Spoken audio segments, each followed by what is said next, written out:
Today I'm going to show you how to make this delicious Biscoff cake recipe. First, we're going to make a Biscoff Crumble. Mix cinnamon, brown sugar, Biscoff cookies, and melted butter together. Set it aside. Now let's make the Biscoff cake batter. Start by beating the butter with Biscoff Cookie Butter. Once they're creamy and incorporated, add sugar and oil. The oil is going to help the cake stay moist. Then add the eggs one at a time. Make sure to incorporate one egg before adding the next one. Add sour cream and mix. Add the flour and the milk, alternating them in order to prevent overmixing and also to prevent lumps in the batter. Now remember the crumble that we made? Spread some in the bottom of the cake pans. Top with batter. Then top the batter with more crumble mixture. Swirl it around or spread the batter around with a spatula.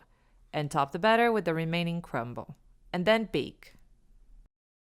A few hours or a couple of days before assembling the cake, make the ganache.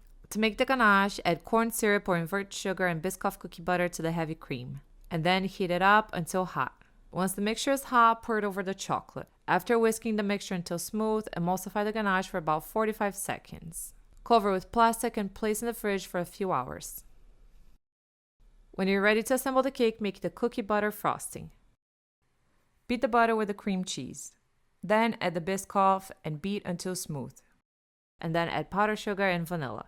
If the frosting is too dry, add heavy cream or milk to make the frosting smoother. And if the frosting is too runny, add more powdered sugar. It's time to assemble the cake. Pipe a ring of frosting around the edges of the cake. Then spread the ganache in the center.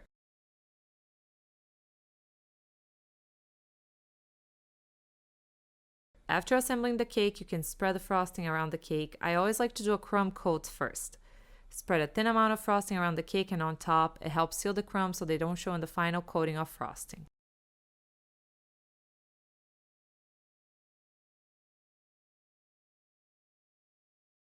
You can sprinkle some Biscoff cookie crumbs on the cake to decorate it. To do the Biscoff drip, place some of the cookie butter in a bowl that's microwave safe. Microwave the cookie butter for a few seconds at a time, stirring in between. Once the cookie butter has a runny consistency, use a spoon to drip the Biscoff down the sides of the cake.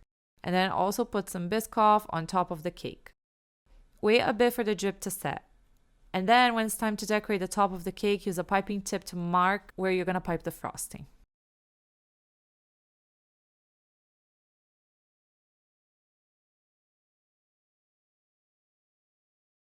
I topped the Biscoff cake with Biscoff truffles.